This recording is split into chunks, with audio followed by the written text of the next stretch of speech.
Цочролд орох. Бид зөвхөн муу зүйл тохиолдсон үед цочролд ордоггүй. Гинтийн зүйл тохиож ухаан алдахад, түүхээ мартахад, чиглэлээ алдахад бид цочролд ордог. Юу биднийг чиглэлээ алдалгүй, сэрэмжтэй цочролд оруулахгүй байлгах вэ гэхээр бидний түүх юм.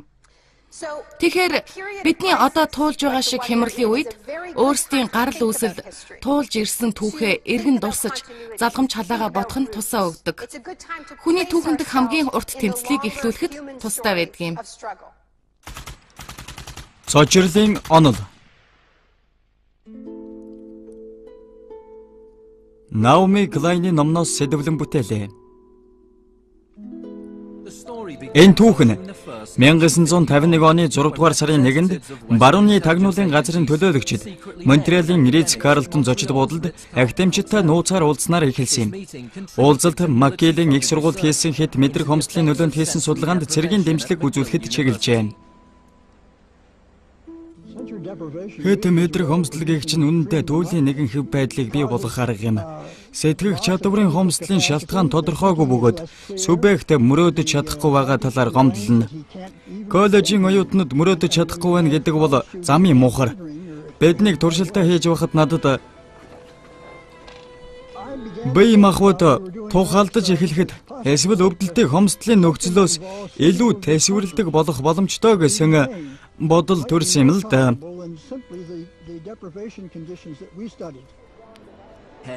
Хэб судалгааны ажлаа зогсоохоор шийджээ. Би хэрцгий зэвсэг, магадгүй хамгийн хэрцгий зэвсэг энэ байж болох юм гэсэн санал гаргахдаа өөрийн ухаангүйс. Гэвч Маккелд хийж байсан туршилтыг алдар нэр хөөцөлдөгч доктор Эван Кэмерон тэргүүтээ сэтгцийн эмгэг судлаачид хөргөлжлүүлсэн билээ. Тэрний хийсэн зүйлс нь бидний хийснээс хувь илүү шүү. Бид субъектыг хүссэн үед нь туршилтаа болиулах зарчмаар ажиллаа шууд хийж байсан бол өөр хинэгэн өөр зорилгоор хийж байсан. Кэмероны өвчтнүүд тэм чадтай байсангүй.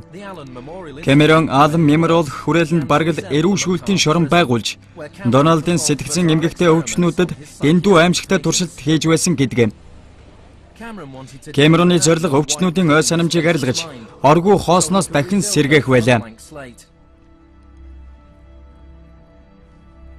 Jenny Heward төрөлтийн дараах гутралаар шаналсан 4 хүүхдийн залуу их байлаа.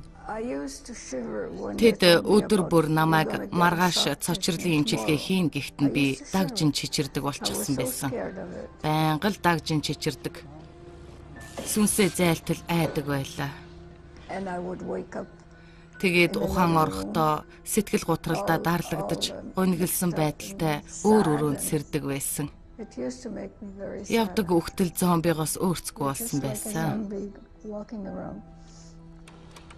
Кэмерон цочрлын эмчилгээг унтлагын эмчилгээтэй хослуулж, дараах үгсийг давтан сонсдог байжээ. Тэр нь Jenny чи үүрэх ёстой хариуцлагаасаа зүгтааж байна. Нөхөр хүүхдээ хайрлаж халамжлахыг хүсэхгүй байна чи. Үргэлжил нэг ийм зүйл сонсгодог. Байцаалд өгч байгаа юм шиг байсан байх шүү. Тийм ээ, байцаалт чинь. Гэхдээ яах гэж. Үүнээс хойш удалгүй тагнуулын төв газар Кэмероны судалгааг хэрэгжүүлж эхэлжээ. Иймэрхүү олон арга барилыг Кобарк зэрэг сөрөг тагнуулын агентлагуудын байцаалт авах зааварчилгаанд дурдсан байна. Зааварчилгаанд ингэж бичжээ. Гарын авлагын үндсэн мөн чанар нь арга барилд байх бөгөөд чухамдаа энэ нь хүний арын шиг дөрөйтуулахад чиглэнэ. Үүнд зай байх бөгөөд тэр нь цочрол эсвэл саажилтын сэтгцийн маягийн хөгжлийн туйлын товч саатал байна. Туршлагатай байцаагчид сэжүүрийг андахгүй таньдаг. Энэ мөчид их сурвалж нь ам нээхэд бараг бэлэн бөгөөд бүр цаашлбал цочролд орсноор ямар ч хэргийг хүлээхэд бэлэн болдог.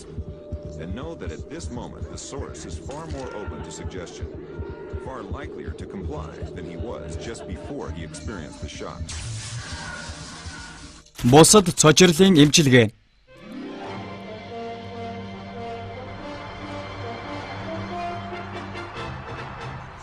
Доктор Эван Кэмероныг Монтреалд туршилтаа явуулж байхад тэндээс холгүйхэн өөр нэг цочрлын туршилт хийгдэж байлаа.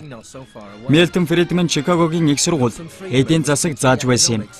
Тэрээр эдийн засгийн цочрлын эмчилгээг хийснээр нийгэм төрийн хяналтаас гарсан капитализмыг хүлээн авна гэж үзжээ. 2008 оны 10 дугаар сард буюу 1929 оны хямралаас хойш хамгийн том хямралын эд үеэр Наоми Клайн Милтон Фридманы талаар судлахаар Чикагогийн их сургуульд очсон байна. Милтон Фридманыг 90 нас хүрэхэд Буш цагаан ордондоо тэрэнд төрсөн өдрийн үдшилэг зохиож өгсөн. Хүн бүр үг хэлсний дотор Жорж Буш ч бас байсан. Гэхдээ хамгийн сайхан үгийг Дональд Рамсфелд хэлсэн юм. Ноён Рамсфелд тэр үгэндээ Милтон бол санааны сэтгэлгээний үр дагавар буюу үнний биелэл юм гэсэн нь миний хамгийн дуртай ишлэл. Би Wall Street, Main Street тэрч бүхэл Вашингтонд нүүрлээд байгаа эдийн засгийн хямралын тухайд маргадагч гэлээ. Милтон Фридманы зарим санааг дэмждэг. Wall Street-ийн 1929 оны уналд 30-аад оны хямралыг үүсгэсэн.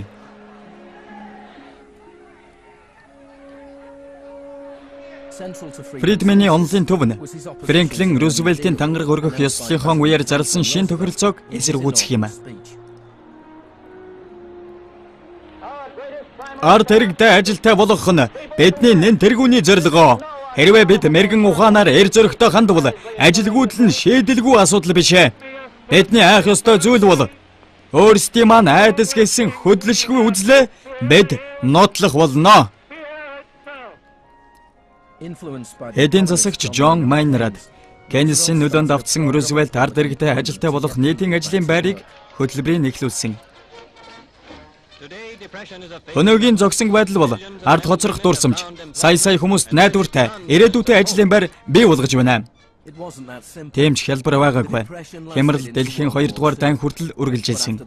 Гэхдээ дайны дараагаас Маршаллын төлөвлөгөө засгийн газрын зохицуулалт болон оролцооны Кеннесийн онолыг Европт дэлгэрүүлсэн юм.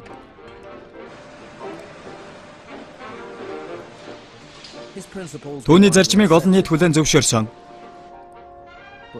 Харин Чикагогийн их сургуулийн эдийн засгийн тэнхимд хүлээн зөвшөөрсөнгүй. Энэ их сургуулийн Милтон Фридман шин тохиролцоог эсэргүүцэх дайныг явуулж байсан юм. Фридман Австрийн эдийн засагч Фредерик фон Нейкийн толгойлдог бүлэглэлийн гишүүн байжээ. Тэд засгийн газар ажил үйлчилгээгээр хангах, зах зээлд зохицуулах хийхээ болвол эдийн засаг аянтаа засрна гэж үздэг. 50-аад онд тэд ад үзэгддэг байсан бол өнгөрсөн 30 жилийн турш тэдний санаа эдийн засагт ноёлох онол болж байсан юм. Сочирлын онол нь бол гол бодлого хэрхэн дэлхийг өөрчилсөн тухай шидэт үлгэрт итгэх бидний итгэл юм. Тэд дэлхийг эрх чөлөө, ардчлалаар далимдуулан аргандаа оруулаагүй ч цочрол хэрэгтэй байсан юм. Хямрал зогсон байдал улсын онц байдал хэрэгтэй байсан юм. Милтон Фридман хямралын хэрэгцээг мэддэг байсан. Хиймэл эсвэл жинхэнэ хямралал жинхэнэ өөрчлөлтийг хийдэг. Хямрал үүсгэхэд бидний эргэн тойронд хөглөрөх санаануудаас хамаарсан тохирох арга хэмжээг авдаг. Анхны туршилт Чил. Нэгэн удаа Чил улсад Фридманы шавнар том хэмжээний цочрол хямралыг хэрхэн үүсгэхийг сурч авсан байна. Ихэвчлэн неолиберализмын албан ёсны цуурхал тараагчид, албан ёсны нийтлэлчид Чилийг огт дурддаггүй. Тэд зүгээр л хамгийн сэтгэл хөдлөмөр нь Тичер болон Рейган нарын түүхээс эхэлж ярьдаг. 50-60-аад оны үед Чилийн дэвшилтэд хөгжлийн бодлого нь тухайн бүстэй гэрэлт цамхах нь байсан юм. Засгийн газар нь эрүүл мэнд, боловсрол, аж үйлдвэрт хөрөнгө оруулалт хийж, Америкийн корпорациуд өөрсдийн хөрөнгө оруулалтанд сэтгэл зовж байлаа. Хариуд нь Америк нэгдсэн улсын төрийн департаментаас Чил төдийгүй өмнөд Америкийн оюутан залууст хөрөнгө оруулалт хийж Милтон Фридманээр эдийн засаг үнэгүй заалгах болсон байна. Чикагогийн их сургууль Чилийн католикийн их сургуультай хамтын ажиллагаа бий болгож тус улсын оюутнуудыг манай сургууль сурган докторийн зэрэг олгохоор болсон. Америкт сурсан оюутнууд эргэж очоод Чилдээ багшлна. Сантьяго дахь католикийн их сургууль нь Чикаго дахь эдийн засгийн тэнхэн болон хувирчээ. Уг хөтөлбөрийг ахалж байсан Арнольд Херберг өөрийгөө жинхэнэ номлогч хэмээн өргөмжилж байсан юм.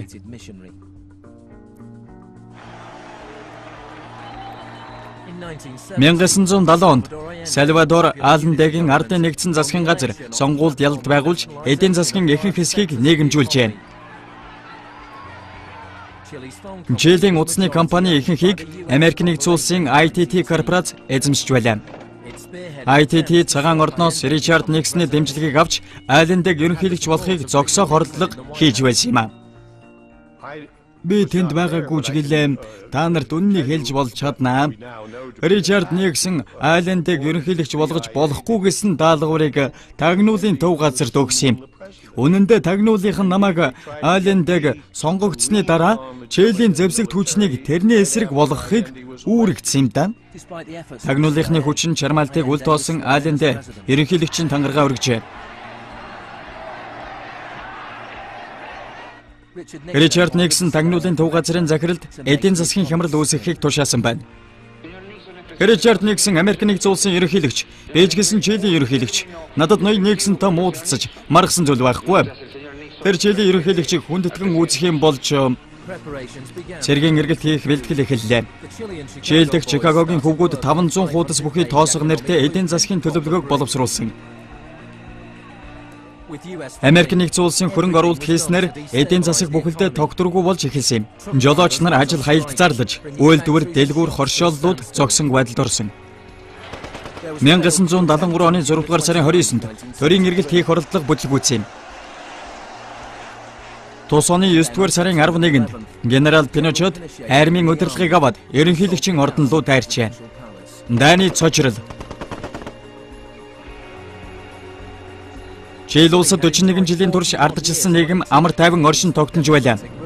Гэтэл одоо хэрцгээгээр нухчин даржээ.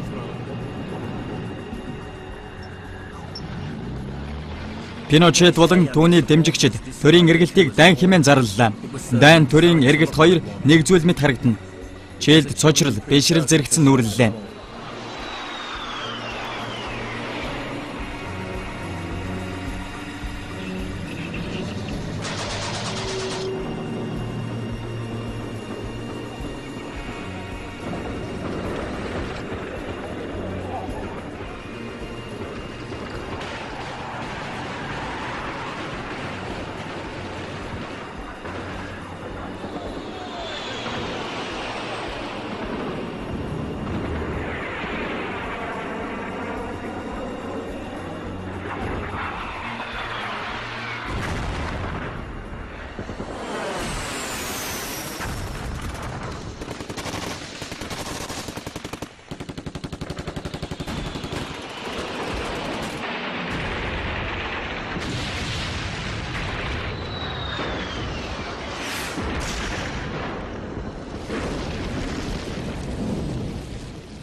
Салвадор Алленд.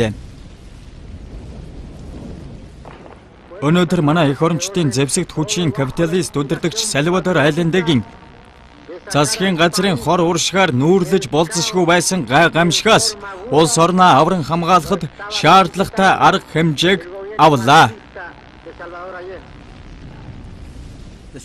Чикагогийн хөвгүүд тоосго хэмээх эдийн засгийн төлөвлөгөөгөө Пиночетэд хүргүүлжээ.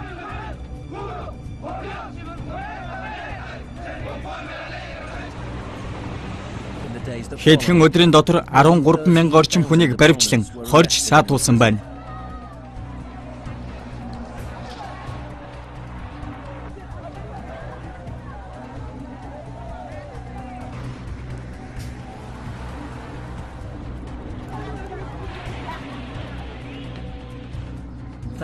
Үндэсний төв цэнгэлдэх хүрээлэнд хэдэн мянган хоригдлыг саатуулж байсан бөгөөд олонх нь эргүүдэн шүүжээ.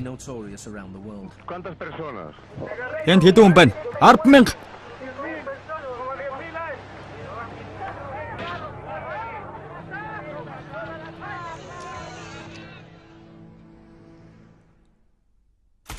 Цочрлын онол. 11-р сарын эхээр 5,000 хоригдлыг сулалжээ. Тэдний ард үлдсэн 900 хүнийг өөр хорих төв рүү шилжүүлсэн байна.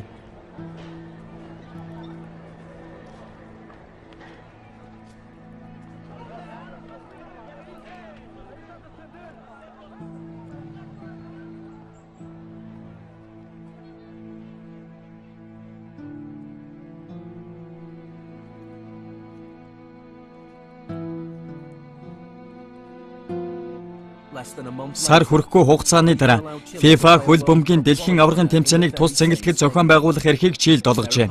Тэгэхэд Чилийн өрсөлдөгч зөвлөлт улс тэмцээнд оролцохоос татгалцсанаар Чилийн талд өндөр оноо авах боломж нээгдэж 1974 оны дэлхийн аваргын финалд шалгарсан юм.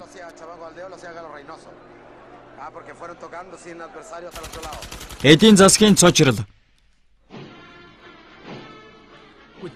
Олон нийт цочролд ороод байсан энэ үед Пиночет Чикагогийн хөвгүүдийн санаачилсан бодлогыг хэрэгжүүлэх шийдвэр гаргалаа. Үүний хяналтыг устгаж, улсын компани худалдаж, импортын хаалтыг авч хайж, засгийн газрын зардалд таналт хийжээ. Хожим нь Фридман Чилийн туршлагын чухлыг хүлээн зөвшөөрч байсан юм. Энэ бол коммуникур муу чиглэсэн нийгмийг чөлөөт зах зээлээр орлуулсан анхны тохиолдол. Ингээвч бүтсэнгүй. Жилийн дараа инфляц 375% хүрч дэлхийд шинэ рекорд тогтоосон юм. Ингээд 1975 оны 3 дугаар сард Арнольд Херберг, Милтон Фридман нар Сантьяго руу нисжээ. Тэрээр өмнө нь хэрэглэж байгаагүй хэв маягийг эдийн засгийн хямралд орсон бодит ертөнцид хэрэглэсэн нь цочрлын эмчилгээ гэсэн үг байлаа. Тэрээр өөрийгөө голомтод өвчнөөр шаналж байгаа улсад тусалгаар ирсэн эмч гэж нэрлэж байсан юм. Мөн тэрээр эмийн жорыг өөрөө гаргаж байсан юм. Фридман генерал Пиночетыг цочрлын эмчилгээнд их эргэмсгээр хандаж байсан тухай бичиж үлдээсэн.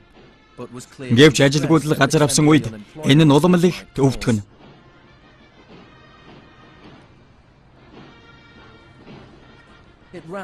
Фридманы бодлого нь ядуусын зарлагаас ашиг олж хөрөнгөчгөд чиглэсэн удалгүй тодорхой болсон.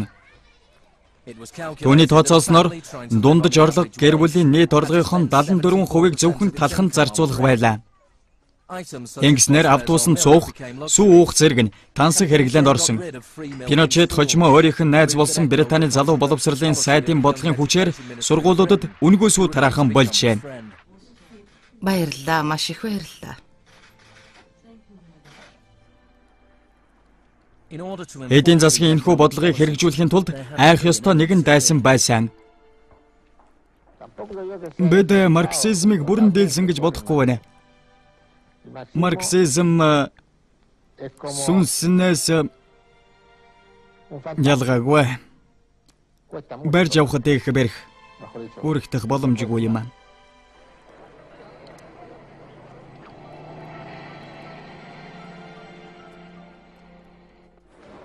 Фридман Херберг нар чөлөөт зах зээлийн эдийн засаг эрхчлөө ардчлалаар улам дэвжин гэдэгт санал зөрөлдөж байлаа. Гэвч Чилд цэргийн дарангуйлд автсан нийгэмд энэ нь харин ч эсэргээр байсан. Латин Америкийн олон мянган иргэн сая хүнийг ажилгүй болгосон эдийн засгийн цочрол болон өөр нийгэмд итгэдэг хүмүүсийг барьж тамлсан явдал шууд холбоотойг гэрчилж байсан. Тэдний нэг нь Орландо Летильер. Летильер нь Аллендегийн Вашингтон дахь элчин сайд байсан. Тэрээр Пиночетийн шоронд 1 жилийг өнгөрөөж байжээ. Дараа нь Америк руу цөллөгдсөн.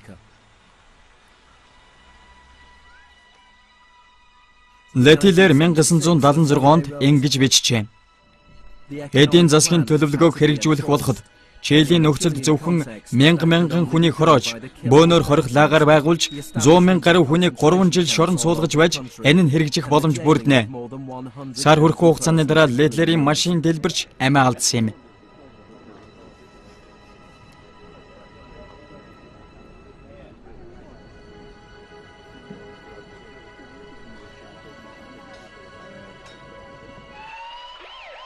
Ингээд Летлер үгүй боллоо. Вашингтоны хамгийн нам гүмхэн элчин сайдын гудамжинд асар хүчтэй бомбог тесэрлээ. Сальвадор Аллендегийн марксист дэглэмийн сүүлийн саруудад гадаад хэргийн сайд байсан Орландо Летлер амиа алдсан байна. Майкл Таунли, Пиночетийн нууц цагдаагийн газрын ажилтан уг дэлбэрэлтийг үйлдсэн. Тэрээр нууц пассворд ашиглан Америкийн нэгдсэн улсад нэвтэрсэнийг тагнуулын төв газар мэдэж байсан гэнэ. Чилийн хуулийн тогтолцоонд идэх арга бая юу?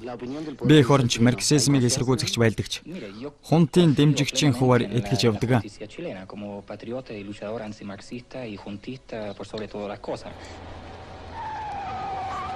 Хэдий хэтгсэн ч таунлыг Ледлерийн аллагад буруутхан Америкийн нэгдсэн улсын талд шилжүүлэн өгсөн байдаг. Пиночет Чилийг 17 жил цэргийн дарангууллаар удирдсан юм. Гэвч Харбергер нэгэн ярилцлагада үүнийг үгүйсгэсэн байдаг. Чөлөөт эдийн засгийн тогтолцоотой байхад дарангуулагч засгийн газар удаан оршин тогтнохгүй.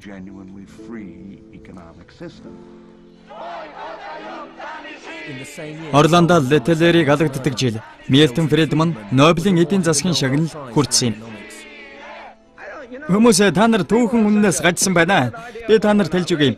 Нэгт намайг Чилд очихоос өмнө тус улсын их сургуулиудаас надад 2 хүндэт зэрэг санал болгосон ч би татгалцсан. Яагаад гэвэл тэр их сургуулиудыг нийтийн хөрөнгөөр ажилуулдаг байсан учраас би Чилийн улс төрийн системийг дэмжих юм шиг л харагдахыг хүсээгүй. Би Чилийн төлөөлөгч биш. Бас Чилийн зөвлөгч биш. Би тус улсын засгийн газартай ямар нэг холбоогүй хүн.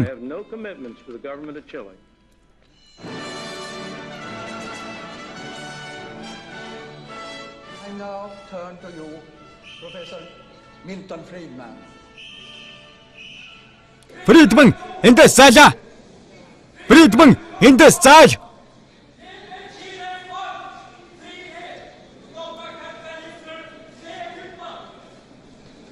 Би энэ явдалд гүнээ харамсч байна. Үүнээс 7 дор байж мэдхэр байлаа.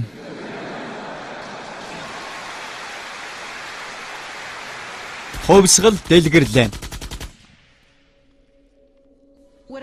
Би цочрлын онолыг бичснээр юу хэлхийг хүссэн бэ гэхээр энэхүү капитализмын сарнишгүй урсгал бидний амьдралд нөлөөлж дэлхийн техникийг ноёлохын төлөө зогсолтгүй урагшилж байгааг хэлэх гэсэн юм. Чил нь Чикагогийн бодлогыг хэрэгжүүлсэн Өмнөд Америкийн цорын ганц улс биш ээ. Фридманы шавнар Бразилийн голлох албан тушаалыг хашиж, Уругвайн засгийн газарт зөвлөж байсан юм. 1976 оны 3 дугаар сарын 24-нд Аргентинд төрийн эргэлт хийж, Изабель Пероны засгийн газрыг унагсан. Генерал Видалагаар тулгаалуулсан 3 генерал тус улсыг эрхэндээ оруулсан байна. Чикагогийн хөвгүүд мөн адил цэргийн засгийн газрын эдийн засгийн голлох албан тушаалуудад томилогдсон. Тэд эдийн засгийн болон нийгмийн байгуулалтыг хийх завшаан олджээ. Төрийн эргэлтээс жилийн дараа цалингийн 40% нь хасагдж, үйлдвэрүүд хаагдсан, ядуурл газар авсан. Чилийн адилаар эдгээр эдийн засгийн бодлогыг тулган хүлээлгэсэн. Видала Пиночетийн туршлагаас суралцж, хүмүүс олноорон алга болдог аргыг хэрэгэлсэн юм.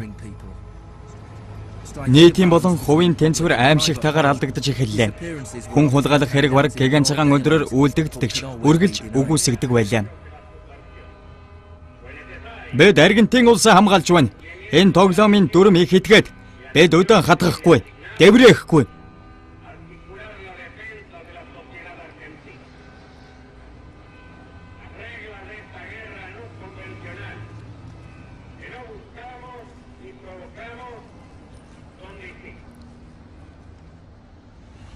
Чил болон Аргентины цэргийнхний хэрэгэлсэн арга барилын ихэнх нь Америкийн нэгдсэн улсын мэдлийн Америк сургуулиуд заажээ. Хүчингээс өгсүүлээд нүцэглэх, эртэй зүйлээр чижлэх, үе мөчийг хуглах, нүдийг нуухах, тамгалах зэрэг тамлах арга барилыг заадаг байсан юм.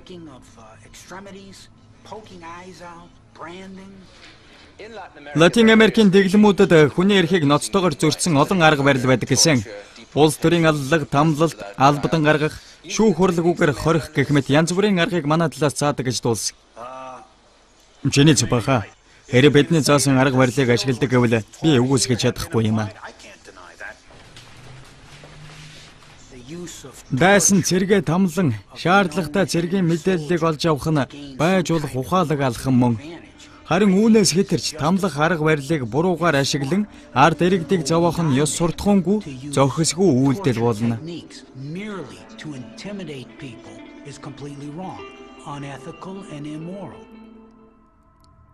Гэвч Аргентин, Чили улсад эдгээр арга барилыг зөвхөн цэрэг эсвэл алан хядагчдад бус оюутнууд хөвөлдвөрчний эвлэлийн гишүүд төдийгүй дарангуйллын дэглэмийн чөлөөт эдийн засгийн бодлогыг эсэргүүцсэн хүмүүрт хэрглэж байсан юм.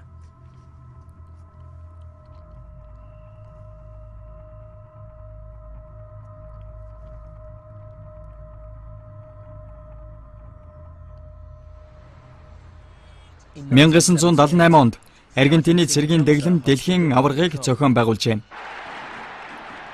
Тэмцээнийг мянган хоригдлуудыг тамлан зовоох камерт хордог тус улсын нийгмийн хамгийн том хорих газраас холгөөрших цэнгэлт хүрээлэнд зохион байгуулсан.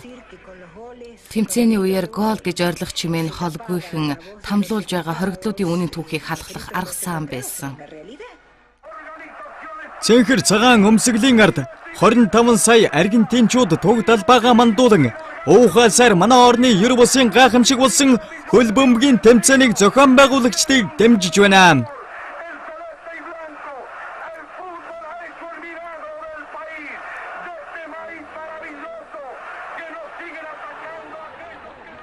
Аргентин дээрэнгүү дэглэмээрээ Чилээс нэг алхам төрүүлсэн байлаа. Алга болсон хүмүүсийн дунд хэдэн зуун жирэмсэн эмэгтэйчүүд байсан. Нэр алга төгсөн олон эмэгтэй алагдаж байсан байна. Тэдгээр жирэмсэн эмэгтэйчүүд бүгд хоригдож байсан шорондоо төрж байсан.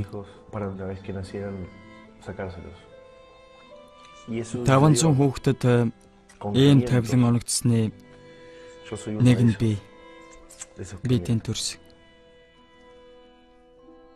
Эдгээр хүүхдийг цэргийнхэнтэй холбоотой айл дүрхэд үржлүүлэн өсгүүлэн цэргийн эрх баригчдын нийгмийг дахин зохион байгуулах төслийн тод илрэл болгосон.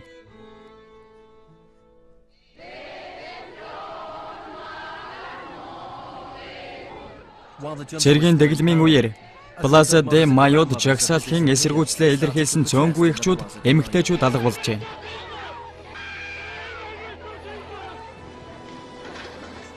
Тэд байцаагч болж алга болсон хүүхдүүдийг эрен хааж байсан юм. Цэргийн дэглэм нурсны дараа хүүхдүүдийн зарим нь олдож гэр бүлдээ эргэн ирсэн байна. Харин үлдсэн зарим нь амиа алдсан байжээ. Бараг л юу ч үлдээгүй байсан юм. Генерал Видела хүний хулгай тамлан зовоолт аллаг үйлсэн нь нотлогдлоо. Би та нарын ялсан хэрэгт огтхон чамаагүй. Гэхдээ Аргентины ард түмэн эх орныхон төлөө ихийг бүтээх сэтгэлтэй байснаа нуухгүй. Бүх насаар нь хорих ялаар шийтгсэн. Цочрлын онол. Фридман болон тэрний дагалдагчдын Латин Америкт нэвтрүүлсэн анхны туршилт үзэл сурталын ноцтой зөрүүтэй байсан. Фридман өөрийнх нь санаачилсан бодлого элитүүдийг баян болгоод зогсохгүй. Нийгэм хамгийн дээд хэмжээгээр чөлөөлөгдөж, дарангуйлал, капитализмын эсрэг дайн хийж, эрх чөлөөг хүн бүрт олгоно гэж амлаж байсан. Гэвч 70-аад онд тэрний санааг хэрэгжүүлсэн орнуудад цэргийн дарангуйлал тогтсныг та бид мэдж байгаа. Никсон ч Өмнөд Америкийн дарангуйлын нийгэмд харгас чөлөөт зах зээлийн бодлогыг хэрэгжүүлэхийг бүрэн дүүрэн дэмжиж байсан. Гэвч энэ нь Америкийн нэгдсэн улсын дотоодын эдийн засагт нөлөөлж эхлэхэд Никсон дахин сонгогдохоос санаа зовх болсон. Энэ бол бидний мэдэхгүй өөр нэг түүх гэлээ. Чикагогийн сургууль ба англи хэлний ертөнц. Фридман Никсонтой найзрахыг харилцаатай болсондоо сэтгэл хангалуун байлаа. Түүний Чикагогийн их сургуулийн хэд хэдэн найз, дагалдагчид нь засгийн газарт ажиллахаар сонгогджээ. Дональд Рамсфельд тэдний нэг байсан. Гэвч 1971 онд эдийн засаг хямарч, Никсон Фридманы санааг ашиглаж цалин, үнийн хяналтын бодлогыг хэрэгжүүлж эхэлсэн байна. Тэрээр Рамсфельдийг дараагаар нь тавьжээ. Би маш эртнээс цалин, үнийн хяналтыг эсэргүүцэж байгаа. Засгийн газар хувь хүний эрх чөлөөнд хөндлөнгөөс оролцох боломж нэгдэнэ. Үүнийг тэсэх аргагүй. Кейнсны бодлого амжилт олж, Никсон олонхын саналаар 2 дахь удаагаа сонгогдлоо. Энэ нь Фридманд түлхэц болж өглөө. 1979 онд Маргарет Тэтчер Их Британий ерөнхий сайдаар сонгогдсон. Түүний оюун санааны гүүш Фридманы багш байсан Фредерик фон Хайек. Харин жилийн дараа Рональд Рейган Америк нэгдсэн улсын ерөнхийлөгчөөр сонгогдсон юм.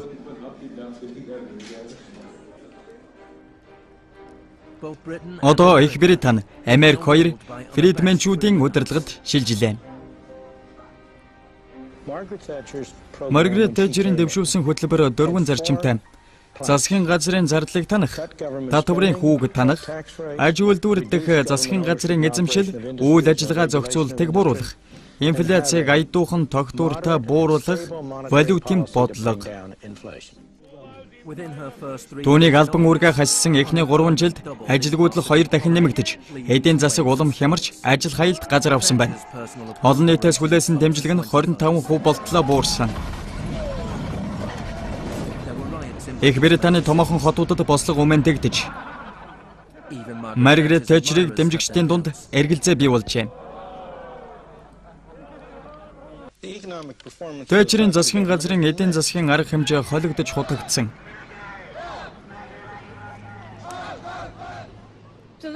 Юу төрн нэртэй эдийн засгийн хэвлэлийн шүлэнгдсэн удирдлагуудад хандан нэг зүйлийг хэлье. Хатагтай иргэдгүй юм. Хүсээд байвал та нар өөрсдөө л эргэж үз.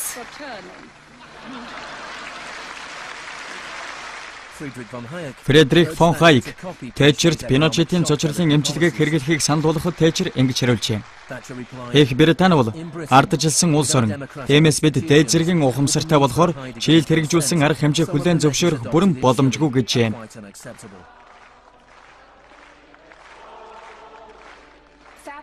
Тэтчерт авууштай нэг чанар байсан нь тэрээр цэргийн дарангууллын нийгэмд захирагдаж сураагүй, ардчилсан нийгэмтэй ард түмэнд төдийлөн үр өгөөжөө өгч эхлэегүй байгаа. Чөлөөт эдийн засгийн тулгуур үзэл шууд хохирол учруулж хүнд цохилт өгнө гэж үзсэн нь байгаа. Тэтчерийн төслөө авран үлдэж чадсан нь хямралыг багаас нь дээд цэгтэн тултал хэрэгжүүлсэн нь. Үнэндээ туйлын хямрал нүрэлсэн, жинхэнэ дайн байсан. Олон жилийн хугацаанд анх удаа Их Британий тусгаар тогтносон улс гадаадын хүчний түрэмгийлэлд өртлөө. Засгийн газар шаардлагатай бэлтгэл ажлаа хангаж дууссаны дараа их хэмжээний цэргийн хүчийг илгээхээр шийдвэрлэлээ. HMS хөлгийг ашиглах шийдвэр гарсан. Их Британий иргэдийн олонх нь Фолклендийн талаар дулаажгүй байлаа. Гэвч Аргентины тал өмнөд Атлантын эргээс хэдэн мянган байр дорших хэсэг арлын өчүүхэн хэсэгт гэнт халдсан нь Тэтчерт төмөр хадагтай гэдгээ батлан харуулах завшаан олгосон юм. Цагаан туг гаргаж чадсан байна. Дан 3 сарч бололгүй дууссан юм. Цэргүүдийг Их Британд эргэн ирэхэд тус улсад эх орончид ирсэн мэт сүр бараатай хөгтөн авлаа. Тэтчер 83 оны сонгуульд олонхын саналыг авч ялалт байгуулжээ. Одоо тэрээр чийлд хэрэгжсэн цочрлын эмчилгээг хийх боломжтой болсон.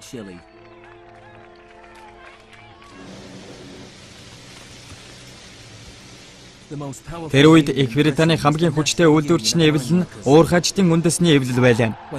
Уг эвлэлийг хаах ордлох хийхэд уур хажид ажил хаялт зарласан юм. Төв Лондоны удирдлагууд хэдэн мянган уур хажид болон тэднийг дэмжигчдийг ажил хаялт зарлан жагсаал хийхийг хатуу хоригдлоо. 1926 оноос хойш хамгийн урт хамгийн том жагсаал болж байна. Мөн хамгийн их зардал тань. Жагсаал жил гаруй үргэлжилжээ. Тэтчер уг эвлэлийг тараах бүхий л арга чаргаа хэрэгэлсэн юм.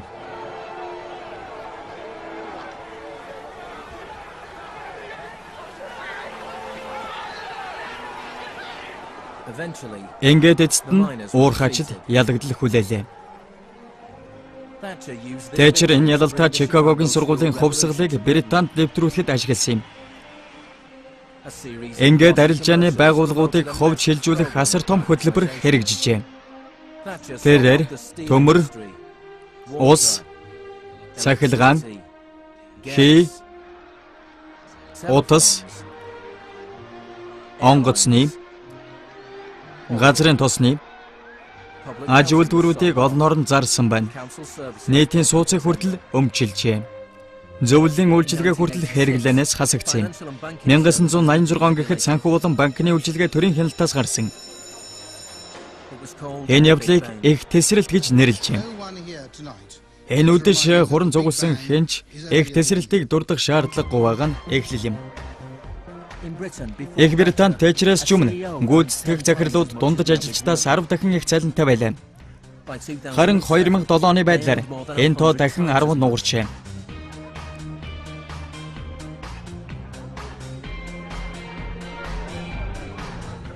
Америк нэгдсэн улсад Регнаас ч өмнө гүйцэтгэх захирлууд дундаж ажилчнаас 43 дахин их цалинтай байсан бол 2005 оны байдлаар энэ тоо 400 дахин нугарсан байна. Фридман Тэтчер болон Регны Чикагогийн сургуулийн бодлогыг дэлхийд даяар дэлгэрүүлэхэд оруулсан хувь нэмрийг хүлээн зөвшөөрдөг.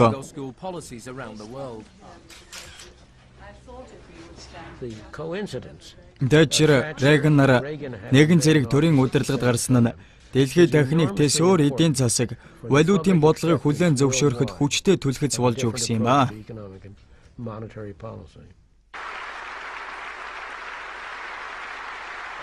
Маш их баярлалаа. Миний одоо үзэж байгаагаар урт хугацааны төлөвлөгөө болон найдвар, эрхчлөө, ардчлалын марксизм, ленинизмээс татгалзах гэсэн тэмцэл нь ард түмний өөрийгөө илэрхийлэх эрх, эрхчлөөг уландаа гიშгэж байсан дарангуулыг үндэсгүй устгах түүхэн эхлэл билээ. Төмөр хөшигний цаана. Бид коммунизмын уналтын тухай бүхий л шидэт үлгэрийг мэддэг. Рейган, Тэтчер нарын нөлөөнд байсан барууныхан өмнөх коммунист нийгмийг ард түмний хөгжил дэвшил гэж үзэж байсан ч өөрсдөө чөлөөт зах зээлийн гол бодлогыг хэрэгжүүлэхийг тулган шаардсан. Энэ бол жинхэнэ шидэт үлгэр. Коммунизмын захиргаа талтанд амьдарч байсан хүмүүс үнэн сэтгэлээсээ ардчлалыг хүсэх болж хөгжинс Биг Мак худалдан авах боломж нэгдсэн ч энэ нь үнэн. Энэ бол үнэн. Гэхдээ энэ нь барууны зэрлэг капитализмыг хүссэн гэсэн үг биш бөгөөд олигархууд энэ явдалд ихэд хэлэгнэн нийгэм тэр чигтээ хамгаалтгүй болж зүүн бүлгийн орнууд өнөөдөр ч гэсэн дуусахгүй шаналлд зовсоор л байгаа билээ. Тэтчер Их Британий үйлдвэрчний эвлэлүүдийг татан буулгахын тулд чадах бүхнийг хийсэн. Гэвч 1988 онд тэрээр ажилчдын солидарт эвлэлийг дэмждгийг харуулахаар Польшд айлчилсан байна. Бид та нарын одоо байгаа нөхцөл болоод хаашаа чиглэхийг хүсэж байгааг ойлгож байна. Польшд үүссэн ажил хаялт солидарт эвлэлийг 1989 оны 6 дугаар сард болсон сонгуульд өрсөлдөх боломжийг нээж өгсөн. Энэ нь зүүн Европ даяар эсэргүүцлийн хөдөлгөөн үүсгэхэд нөлөөллөө.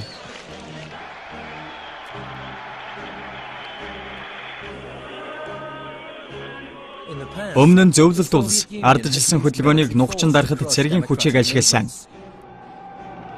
Гэвч зөвлөлт улсад шин төрлийн удирдагч байсан нь өөрчлөн байгуулалтыг хийх хүн Михаил Горбачев байлаа. Тэрээр 3 дахь зам буюу Скандинавын маягийн нийгмийн ардчлалыг сонгосон юм. Энэ нь чөлөө зах зээлд капитализм болон коммунизмыг хослуулна. Горбачев олон нийт болон барууны улс төрчдийн сайшаалыг хүртсэн юм. Тэрээр халдсан зоригтой удирдагч гэж тодорхойлогдсон. Горбачев байрнаасаа хөдлөлгүй хуучин коммунист нийгмийн дэглэмийг нэг нэгээр нь нуран унахыг харж зогссон.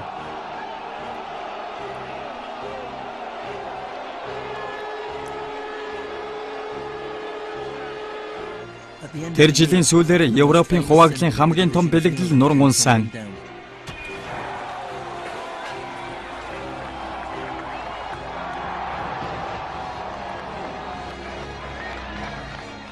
Фридман Чикагогийн хүүгүүдэд бүхэл бүтэн цоошин ертөнц нээж өгсөн.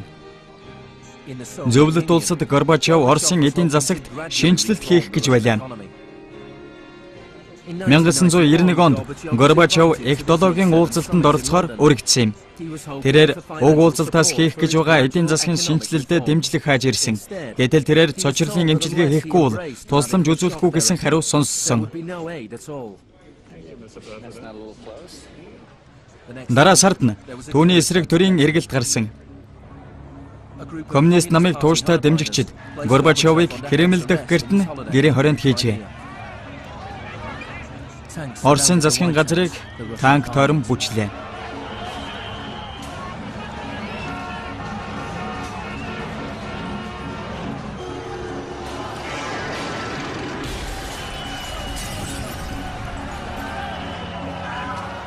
Гудамжинд ширүүн жагсаал мөргөлдөөн болж байна.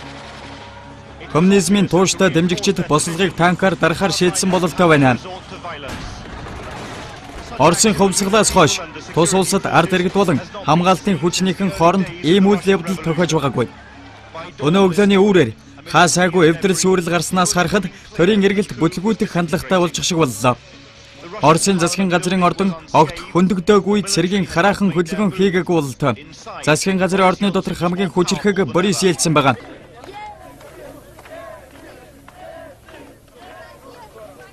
Энэ нь Ельцины оргил үе байсан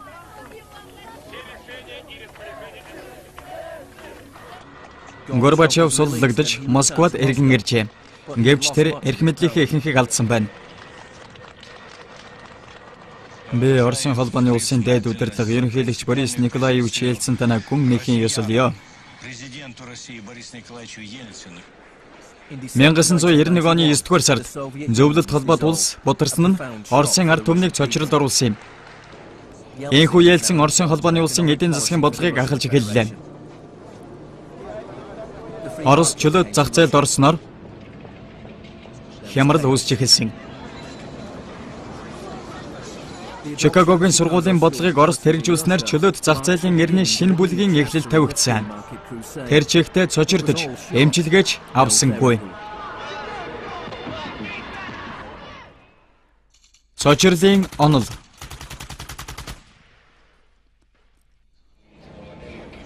Ард түмэн хараянда капитализмыг хөгжүүлэхээр оролцсон ч хэсэг бизнес эрхлэгчид ихэнх баялагийг гартаа төвлөрүүлжээ.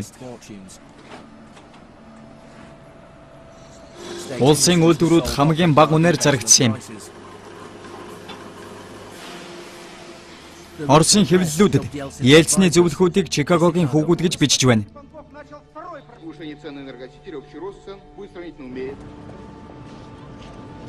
Ельцины цочрлын эмчилгээний нөлөөгөөр 92 онд Оросын дотоодын нийт бүтээгдэхүүн 91 оныхоос 40%-аар буурчээ. Хүн амын 4/3 нь ядуусын игнэнд шилжлээ. Ажилчид хэдэн сар цалингаа авсангүй. Нэгэн мэргэжилтний мэдээснээр удахгүй Оросын 140 сая иргэн ядуурлын хэмжээс доогуур хэмжээнд хүрнэ гэж мэдэгдлээ. Авилгал газар авч зохион байгуулалттай гэмт хэрэг цэцгэлж эхэллээ. Москва шин зэрлэг баруун болон хувирчээ.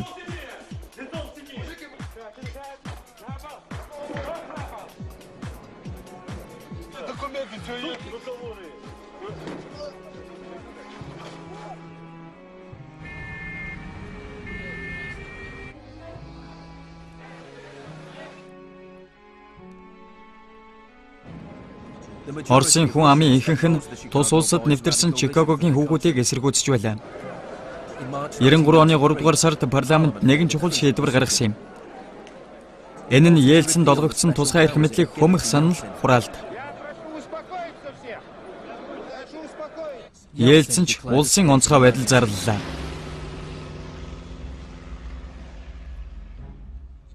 Үндсэн хуулийн шүүгч үүнийг хууль бус гэж мэдэгдэв.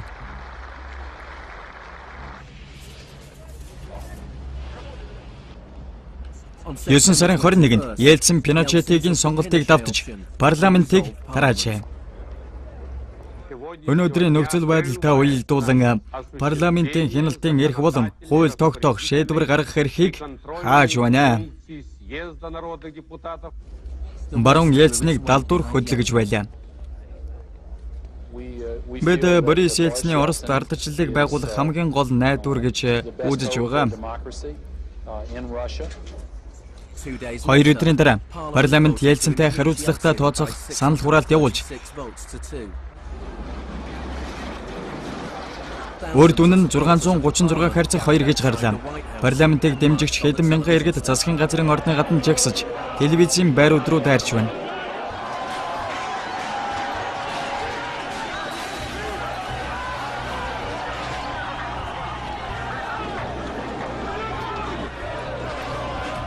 парламентыг дэмжигчид ялалт байгуулж байлаа. Гэртээ амарч байсан Ельцин ч Москвад яран иржээ. Ельциний хамгаалагчид иргэдэд хариу цохилт хийсэн тэр шөнө 100 жагсагч амиа алдсан байна.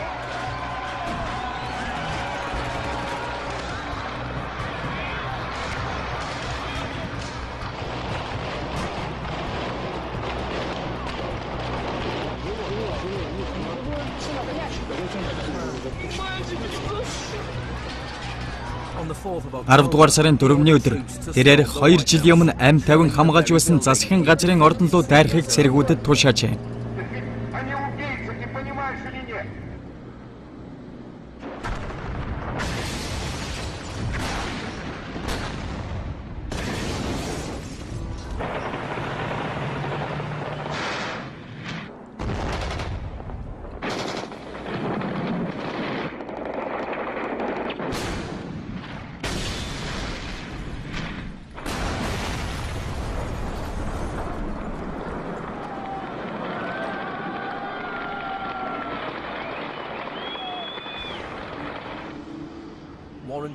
Америк нэгдсэн улсын төрийн нарийн бичгийн дарга Warren Christopher ингэж хэлжээ. Америк нэгдсэн улс Оросын засгийн газрын үйлдэлийг дэмжихгүй. Гэхдээ зайлшгүй цаг үе тохиогоод байна гэжээ. Ельцин ч хэмжээшгүй эрэхтэй боллоо.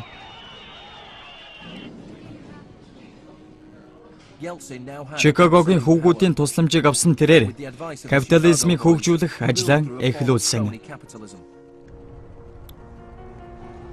Гэсэн ч улсын үйлдвэрүүдийг худалдах ажил үргэлжилж, улс төрд асар их нөлөөтэй шин тэрбумтнуудын шинэ анги бий болжээ. Олигархууд 1998 он гэхэд Оросын фермүүдийн 80% нь дампуурч, 70 мянган гаруй улсын үйлдвэр хаалгаан барьсан. 8 жилийн дотор ядуусын эгнээ 72 сая хүнээр хүрээгээд хэлсэн байна. Энэ хооронд Москва дэлхийн альч хотоос олон тэрбумтантай болохоор зүтгэж байна. Шинэ дайсан.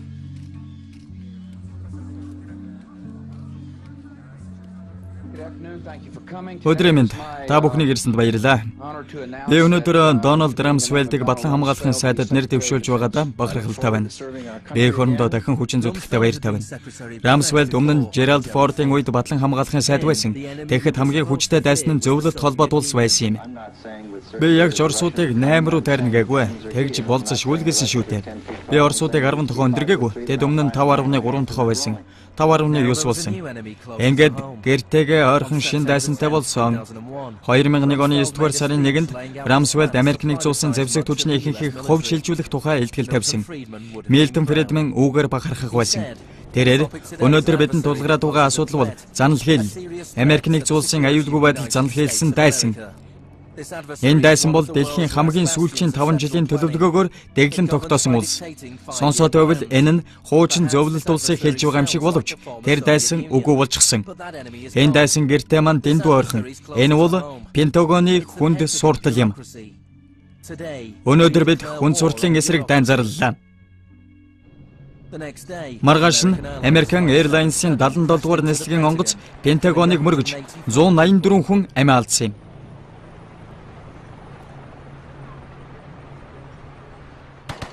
9 сарын 11-ний цочрол.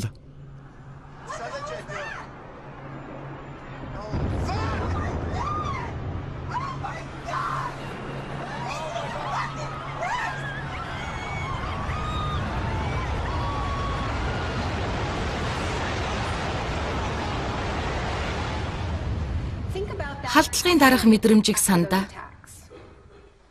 Тэр хүмүүс хэн бэ? Хаанаас гараад ирв? Яагаад биднийг үзий яднав? Хамтын дүрслэл алдагдсан хэрэг. Бидний амьдарч байгаа ертөнц бодсон шиг нь биш. Бид улс төрийн удирдагчдын ярьж байгаад итгээд байвал халдлагаас өмнөх бидний бодол, ойлголт өөрчлөгдөх болно. 9-р сарын 11-ний өмнөх бодол гэсэн шинэ хиллэг гарсан байна лээ.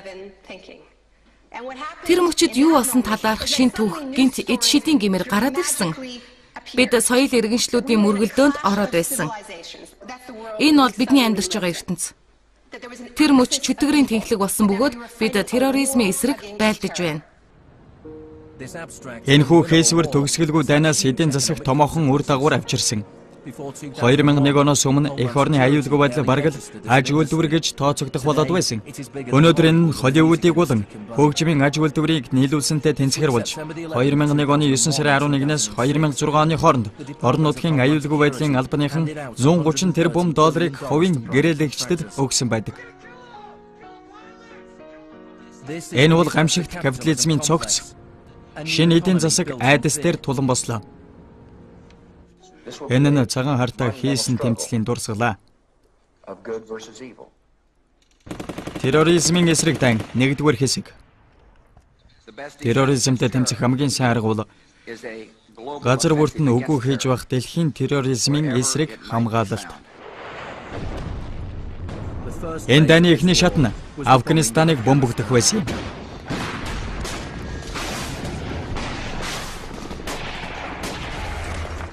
Талибаны засгийн газрыг ядахымгүй түргэн унгалаа. Дайны дараах байдал илүү төвөгтэй байсан юм. Манай терроризмын эсрэг дан Афганистанаас эхэлсэн. Гэхдээ тэндээ дуусахгүй. Бид хоригдлуудыг байлгаснараа мэдээлэл цуглуулах боломж бүрдэж байгаа юм.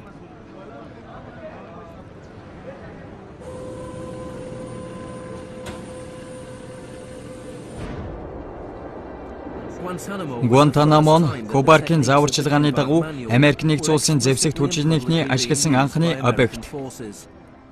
Уг зааварчилгааг цагаан ордноос хоригдсон ч гэлээ дэлхийд даяар түгэн дэлгэрчээ. Бие махбод болоод сэтгэл зүйн тусгаарлалтыг баримтчилгаа хийсэн тухайн мөчөөс эхлүүлэх хэрэгтэй. Тухайн хүн өөрийн чиглэлийг алдснаар эсэргүүцэл үзүүлэх чадвар нь сулрна. Хоригдлууд цаг үргэлж дуугүй байх ёстой. Нэгэн ч хооронд нь яриулж болохгүй. Английн Тевтоноос баримтлагдсан Асип Икбал, Рухул Ахмед, Шафик Расул гэсэн 3 хоригдол байсан. Бараг л тийм ээ, энэ ярьж болохгүй.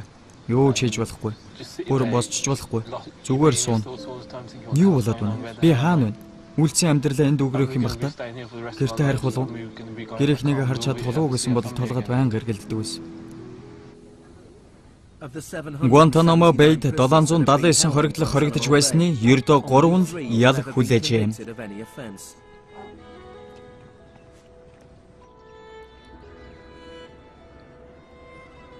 Ганц зүйл тодорхой байгаа нь муу хүмүүс гэж бий. Энэ бол бүх дэлхийд хандсан маш тодорхой дохио.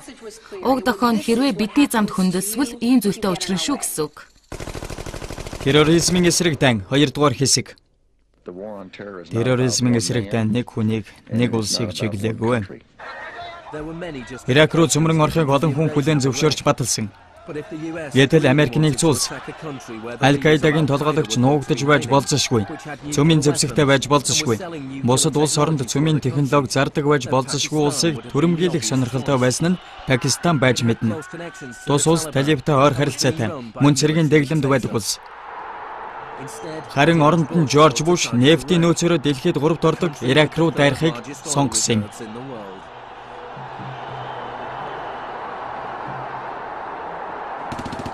Дайн бол тамлал.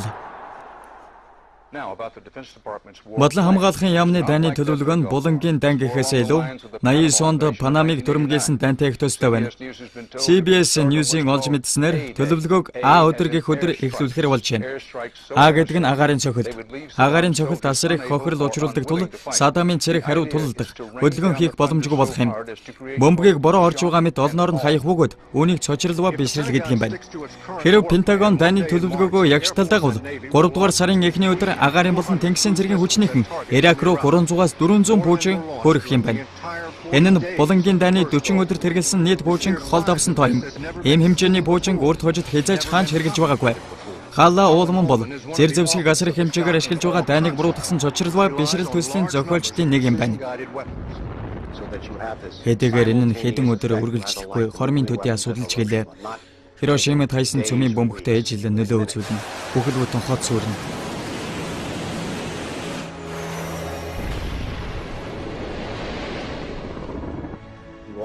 Цахилгаан болон усын тасалснаар 2-5 өдөр ямар ч завсаргүй дарамт шахалт үзүүлж сэтгэл санаа бие махбодод нь нөлөөлснөр хүмүүсийн оюун ухааныг хямрааж эхэлнэ.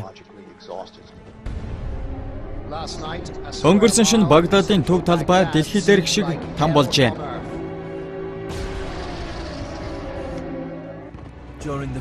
Бөмбөгдөлтийн эхний даалгавраар Кубаркийн зааварчилгаанд бичилсэнчлэн Багдадын иргэд мэдрэлийн ядаргаанд орсон юм.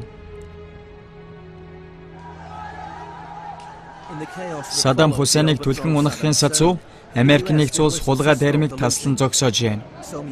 Зарим тал Америк нэгдсэн улсын эрх баригчдыг Ирак улсыг задлан бутархах ажлыг зориудаар эхлүүлсэн гэж үздэг.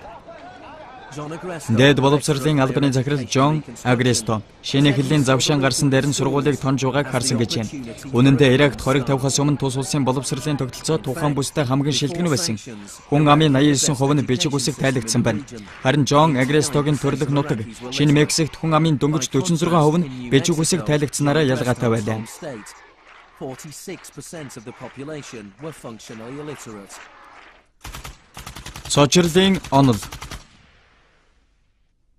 Ирак 3 төрлийн цочролд зэрэг орсон. Тэд бүгдээрээ хамтран ажиллаж бие биенээ дэмждэг байсан. Эхлээд дайны цочролд орно. Ингэснээрээ тун удалгүй Пол Бремерээр удирдуулсан баг эдийн засгийн цочрлын эмчилгээг хийсэн. Энэхүү эдийн засгийн шилжилтийг тогтвортой хадгалахын тулд хүч нэмэгдүүлэлт болон тамлан зовоолтыг оролцуулснаар цочрол улам бүр бугларсан. 3 өөр төрлийн цочрол. Эдийн засгийн цочрол.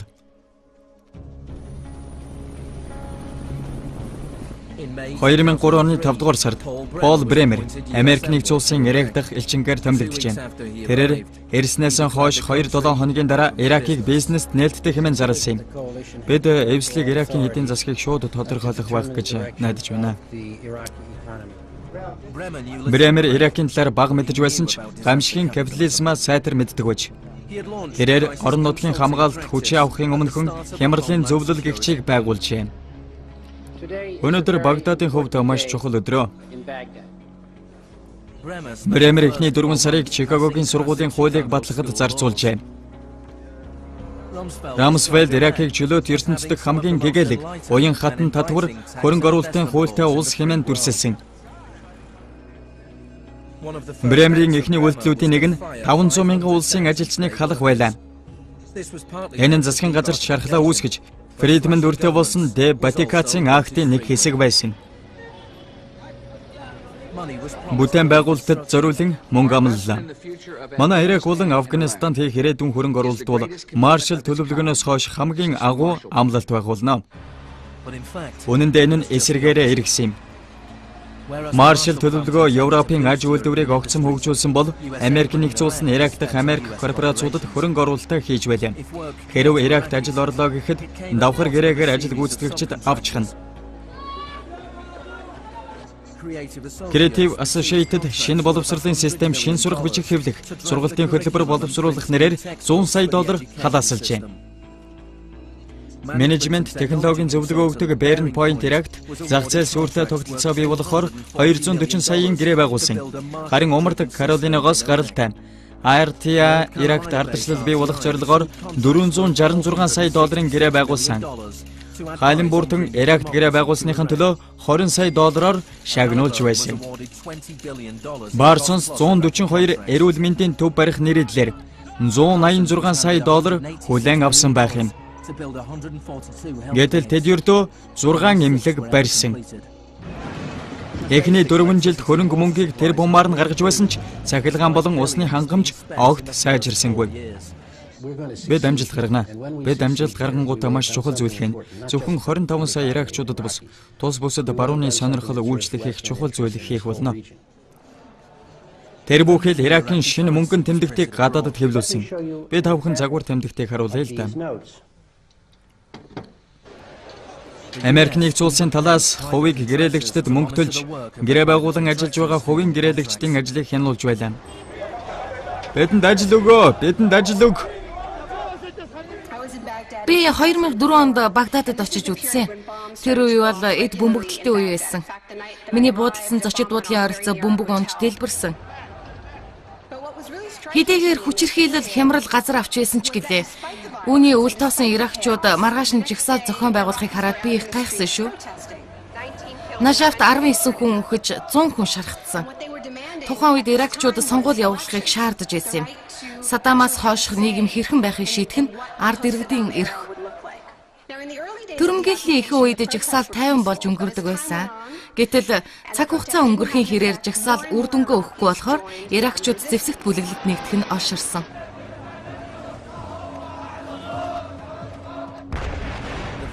Хүчирхийлэл хяналтаас гарч байна.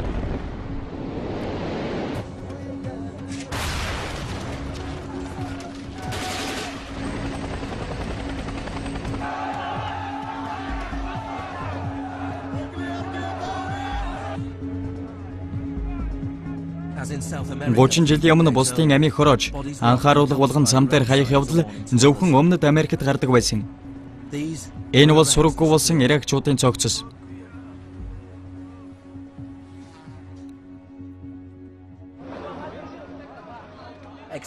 Эсэргүүцлийг нухчин дарахын тулд туйлын төрөмгийн арга хэмжээ шаардлагатай болсон юм.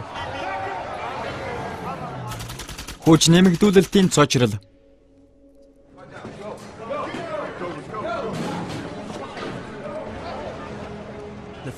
Төрөмгийллийн эхний 3 жил хагасын хугацаанд 61500 ирак хүн баривчлагджээ. Харин 2007 оны хавар тэдний 19000 хоригдсон хэвээр байлаа. Иракийн шоронд 50-аад оны үед Эван Кэмероны туршилтаас сэтгүүлсэн тагнуулын төв газрынхны байцаалтын аргыг хэрэгэлдэг байсан байж болзошгүй.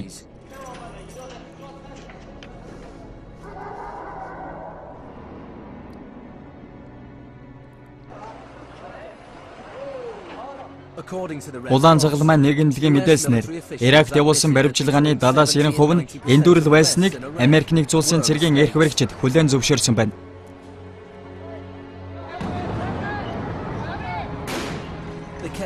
Иракт явуулсан цочрлын эмчилгээ үр дүнгээ өгсөнгүй. Харин гамшигын капитализм дэлгэрч байж. Одоо гамшиг өөртөө ашиг олох завшааныг нээж өглөө.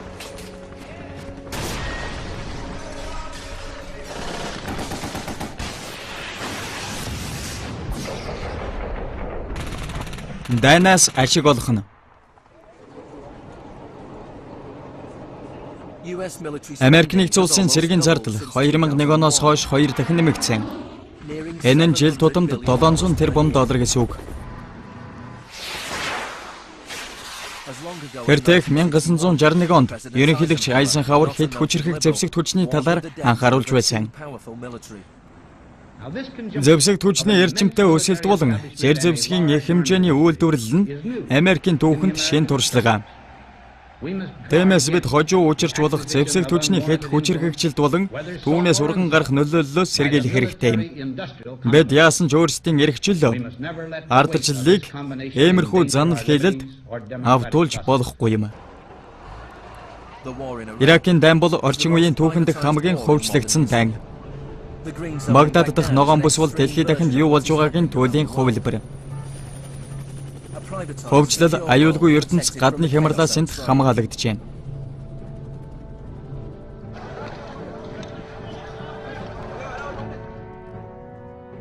1991 онд Булангийн 1-р данд оролцсон 100 цэрэг тутмын нэг нь цэргийн гэрээлэгч байж.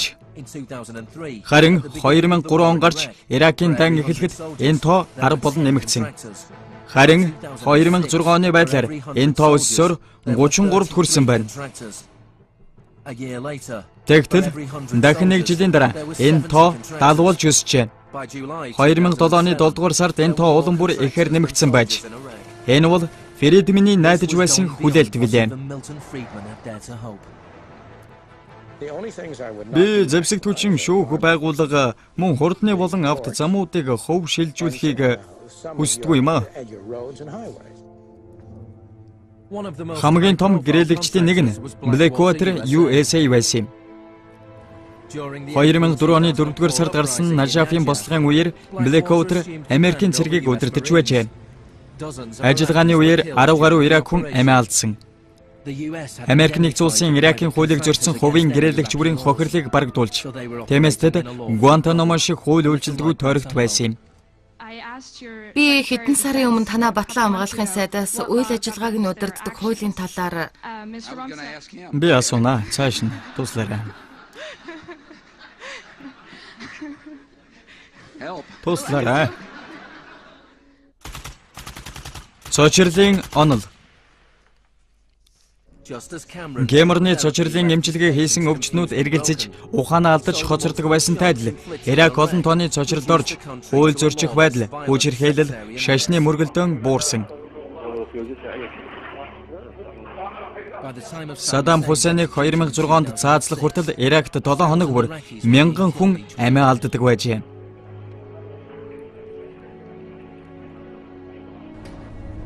«2007 оны 4-р сард Нөбийн дөрвөгчдийн хорооныхны гаргасан тооцоогоор 4 сая хүн орон гэрээсээ дөрвсөн бол хэдэн зуун мянган Ирак хүн амиа алджээ.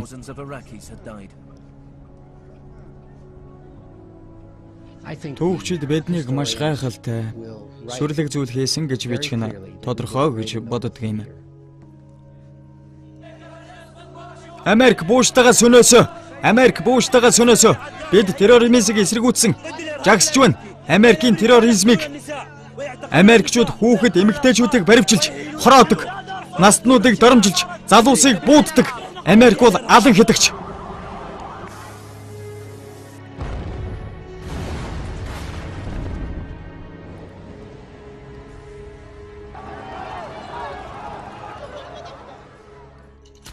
Улаан болон ногоон бүсийн ертөнц. 2005 онд Шинэ Орлеан Катрина хар салхинд өртгөд дэлхийн нийт цочролд орж, гамшигын аппаратыг гэрчилсэн.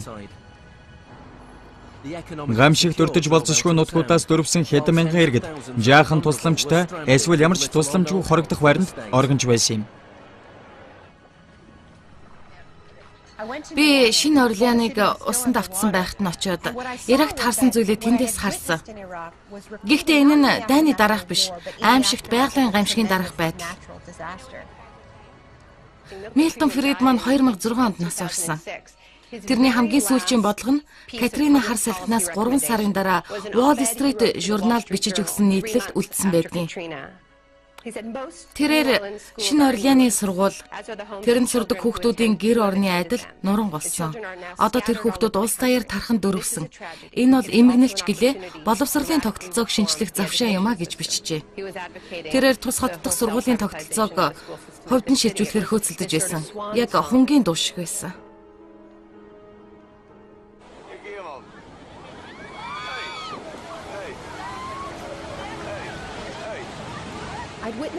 Би Шри Ланкад ч гэсэн 2004 оны цунамигаар ижилхэн зүйлийг харж байсан. Далайн эрэгт хэдэн үеэрээ амьдарч байсан хүмүүс гамшигын дараа тэндээс хөөгдөж, газар нутгийн тансаг зочид буудал худалдан авсан.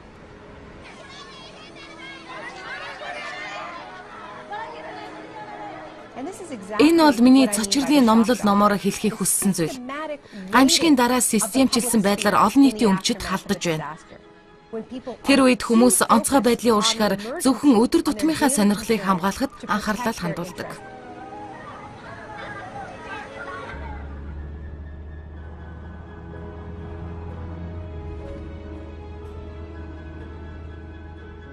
Магадгүй ой санамжаа устгуулахаас хамгаалах нь эхний эсэргүүцэлж байж мэднэ. 2008 онд Наоми Клайн Вилла Гримальдид Орландо Ледлерийн бэлэвсэн эхнэр Изабель Морелийн хамт зочилжээ. Вилла Гримальди бол Пиночетийн дэглэмийн үеийн харгислалд өртсөн хохирогчдын дурсгал юм. Вилла Гримальди эдийн засаг эд цочирч байхад үйлдэгдсэн харгислалыг явуулдаг газар байсан. Та энэ талаар заавал номондоо бичиж оруулаарай. Энэ бол зөвхөн зогсчуулах сахилгын газар байгаа юм. Esta es la que tú señalas en el libro, como las casas de uno por uno, donde estaban los detenidos del Vietnam. Би Пиночетод хайртай биш л дээ. Гэхдээ тэр бидэнд олон зүйлийг зааж сургасан. Бид чөтгөрийг мэдэж авсан.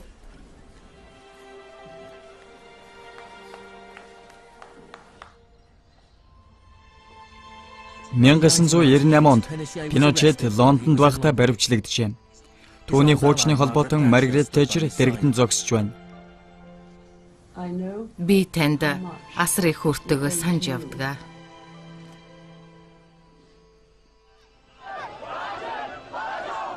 Эдийн засгийн туршилтыг Пиночетээр хийлгэж, Иракаар дамжуулан дэлхийд даяар тараахад 30 жил шаардагдсан юм.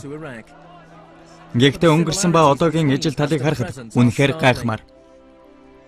Пиночетийн бөөнөр төвлөрүүлэх лагер, Бушийн Гуантанамогийн хорих төв яг ижилхэн.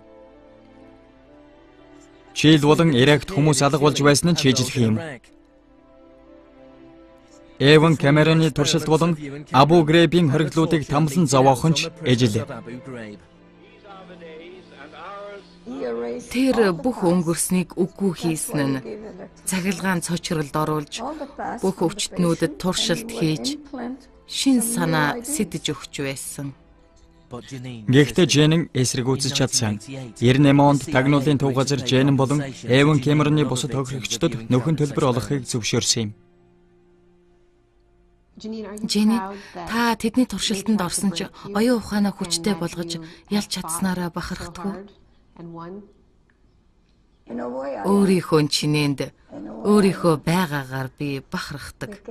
Яагаад гэвэл би өөртөө шинэ хүч чадлыг олж авсан. Засгийн газартай тэмцэхэд дэндүү хүнд. Хүмүүс надад үргэлж Жэни битгий засгийн газартай сөргөлд чи яачаад байгаа юм бэ? Чи жижигдэн шүү дээ гэдэг юм. Гэхдээ би ялна гэдэгтээ итгэлтэй байдаг. Нэгэн эрний төгсгөл. Зохицуулт хийгээгүй зах зээл хувирхан байгалийн жам. Бөмбөлгийг хийлсээр хэтэх хийгээр дөрвөл хагардаг аюултай. 80-ад оны их тесрэлтийн дараа төрийн хяналт суларснаар цөөнгүй зах зээлд сочирдсан байдаг.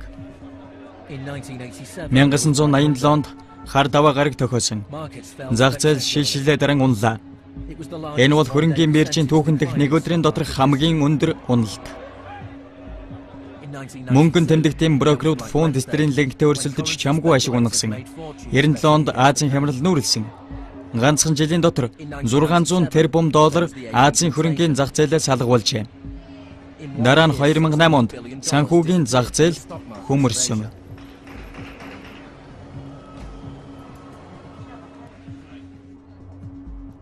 And then, in September 2008, the financial markets imploded. Зах зээл голдрлоор урсгах боллоо. Газар сайгүй хүмүүс итгэл алдарч байна.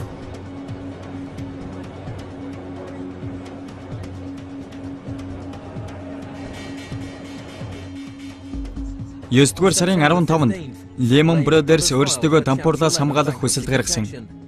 1-7 хоногийн дараа тус байгууллага Нью-Йорк дахь салбарын ажилчид 2.5 тэрбумыг урамшуул хэлбэрээр хувьцаа болох болсныг мэдгдсэн юм. Харин өнгөрсөн жил Wall Street-ийн фирмууд уг мөнгийг 18.4 тэрбум болгон урамшууллаар төлжээ. Тэд нэг тарган муур жижигхэн залууг самардаж байгаа шиг дүр эсгэж Wall Street-ийг биш, Main Street-ийг аварж байгаа юм шиг л аягалдаг. Бид өнөөдөр хэмжээчгүй их хөрөнгийг шилжилтийг гэрчилж байна. Энэхүү мөнгөний шилжилт гэх чинь арт түмний гар дээр байсан мөнгийг татварын хэлбэрээр цуглуулж, засгийн газраас дэлхийн хамгийн том хувийн эзэмшлийн корпорациудад өгч байгаа явдал юм. Тэр хувийн эзэмшигчид нь өөрсдөө энэхүү хямралыг бий болгосон хүмүүс гэдгийг хэлэх нь илүү зүйтэй. Бид 101 удаа тохиох асар том цунами тайлал хямралын эд дунд явна. Би нэгэн урсгал олсон. Хэдийгээр энийг хэр аж холбогдолтой эсвэл байнга байх хэсгийг мэдэхгүйч урсгал олсондоо их төрөлдөж байна. Энэ нь Америк нэгдсэн улсын тухайд Обамагийн ялалтыг баталгаажуулсан санхүүгийн хямрал юм. Мэдээж Америкчууд өөрчлөлтийг хүснэ.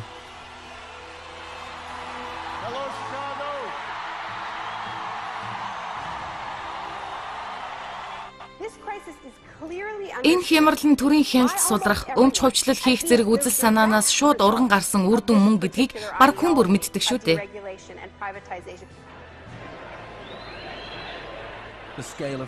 Хямрал үүссэнэ өөрчлөлтийн найдвар төрнө. Хямралын төлөвлөгөө бидэнд үүнийг мэдэгдүүлэхгүйгээр зорилгодоо хүрэхэд чиглэнэ. Миний олж мэдсэн хамгийн найдвартай зүйл бол өнөөгийн эдийн засгийн хямралын тактик туйлдж байна. Яагад гэвэл хүмүүс тэр бүр цочрохоо болчихж, тэд бидэн рүү довтлооч санаа нь бүтэхгүй. Бид цочрлын эсрэг хамгаалттай болчихж. Кеннисийн шин тохиролцоо гэгчид хүн төрлөختөн бүрэн цочролд орж байна. Санхүүгийн хямралд шаналсан сүүлчийн тохиолдол байсан юм. Бидний айх ёстой зүйл бол өөрсдийн маань айдас хийсэн хөдлөшгүй үзлээ би нотлох болно. Бараг сая гаруй хүн Обамагийн тангараг өргөх ёслолыг үзэхээр Вашингтонд цуглараад байна. Олон сэтгүүлч Фидертэй харьцуулт хийж байна. Сүүлийн үед Обама болон Фрэнклин Делано Рузвельт нарын хооронд харьцуулалт хийх нь олширсан байна. Би FDR-ийн талаар бага ярмаар байна л да. Учир нь тэрний тухай гайхалтай түүх их бий. Тэрээр хөгжлийн дэмжигч хэд хэдэн байгууллагынхантай уулзаж байсан. Эвлэл эсвэл тиймэрхүү байгууллага нь шин тохиролцоонд гар бие оролцох хүсэлтэй байгаагаа бичгээр илэрхийлсэн байдгийн билээ.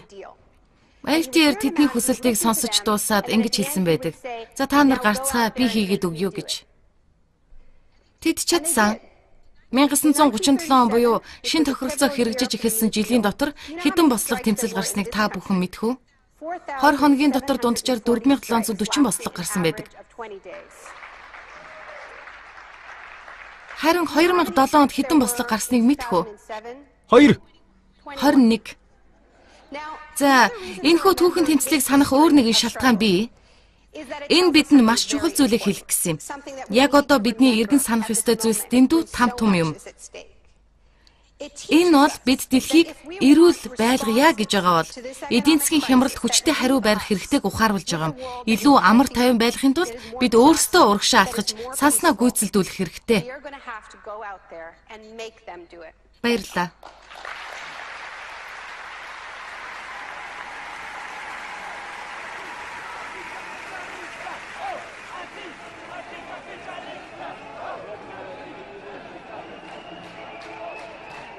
Next week's exclusive new true story is Nursery University, more for Tuesday night at 10. And stay with us for the story of the rise and downfall of Enron, the smartest guys in the room.